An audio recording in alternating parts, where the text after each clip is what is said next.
It's Wednesday, October 1st. I'm Sean Fox at PlayStation News Now. Sony is set to release PlayStation TV in North America and European regions this year. The super small compact console stroke device is roughly the same size as a deck of playing cards and is capable of providing entertainment and gaming on any HDMI-enabled screen. PlayStation News Now was lucky to see the device privately demoed, and believe us when we tell you, this could be a game changer, quite literally. So Sony created this miniature piece of tech to play PlayStation 1, 2, 3 and Vita games, as well as TV and movie streaming, and as a remote play device companion to PlayStation 4.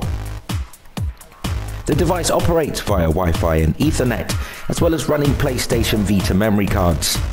PlayStation TV is a PlayStation console ready to entertain with over 700 game titles at launch. Throw in a USB port and HDMI out and what you have here is essentially one of the best devices to have released in like forever. The PlayStation TV is a multi-purpose device that will offer TV, movie and game streaming services. Sony recently reported that they had signed an agreement with Viacom to allow streaming of over 20 channels, including MTV and Nickelodeon. PlayStation TV is also an amazing solution for overpopulated TV sets in users' homes, allowing gamers to remote play PlayStation 4 on an alternate TV if your loved one or family is hogging the main TV screen. This mini console not only handles PlayStation 4 streaming, but it also plays Vita games too. The device will also provide access to Sony's game streaming service, PlayStation Now, which is pretty freaking awesome. So what's under the hood?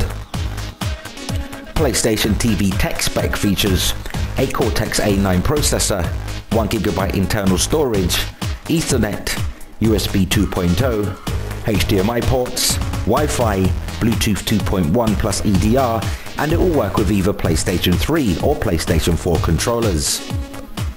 Sony's PlayStation TV is available in two options. $99 gets you a standalone unit, or gamers and entertainment junkies can grab a PlayStation TV bundle for $139, which includes a DualShock 3 controller, an 8GB memory card and a copy of the LEGO Movie Vita game.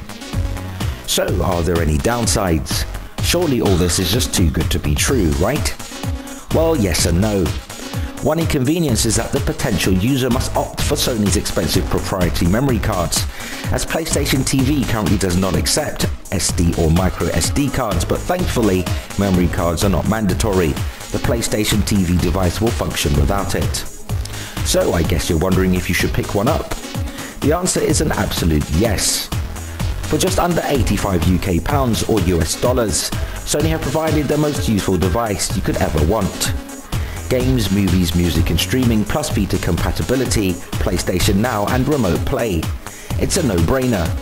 Sony will release PlayStation TV in North America on October 14th for $99 and in Europe on November 14th for $84.99 or €99. Konami have revealed the final resolutions and frame rates for Pro Evolution Soccer 2015 on PlayStation 4, PlayStation 3 and Xbox One on their Japanese product page, and it doesn't bode well for Xbox One. So the PlayStation 4 gets the game at 1080p 60 frames per second, PlayStation 3 gets the game at 720p and 60 frames per second, and coming last, Xbox One, 720p and 60 frames per second. Identical to the PlayStation 3 spec. So, we all know Xbox One versions will look far superior to PlayStation 3, but the perception is bad. Some gamers looking at the numbers will instantly come to the wrong conclusion that PlayStation 3 and Xbox One versions are identical, and worse still, some may even stupidly believe Xbox One is not much more powerful than the aging console. Microsoft really needs to get a grip on this issue. Sunset Overdrive has just revealed to display at 900p running at 30 frames per second, and that's a first-party title. Similarly, Project Cars on Xbox One will be an inferior version to PlayStation 4's. Call of Duty Advanced Warfare is said to be struggling to match PlayStation 4 on Xbox One, and Lords of the Fallen along with Shadow of Mordor, well, the list just goes on. The whole ResGate thing isn't going away. This issue will haunt Microsoft throughout the Xbox One's lifespan. Every time a developer releases resolution and frame rate details for Xbox One games, there will be inevitable comparisons the PlayStation 4 made.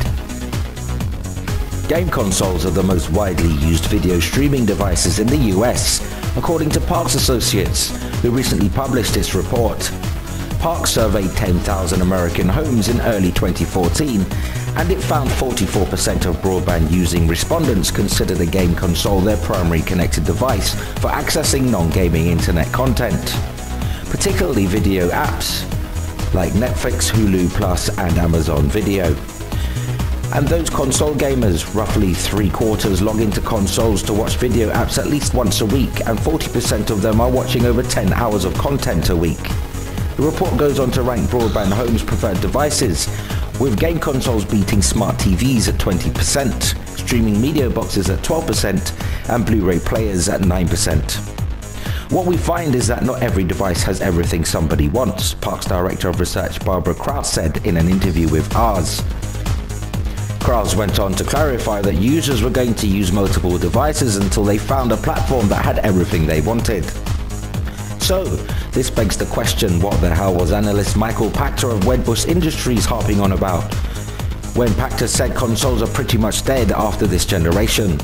Pachter cited Apple TV and Chromecast as the death of consoles, yet, according to Parks Associates, this is not the case. And that's all the news we have for today. Leave a comment regarding any of today's news stories. If you enjoyed the video, like and subscribe. Follow us on Twitter, #PlayStation News Now. And until next time, thanks for watching.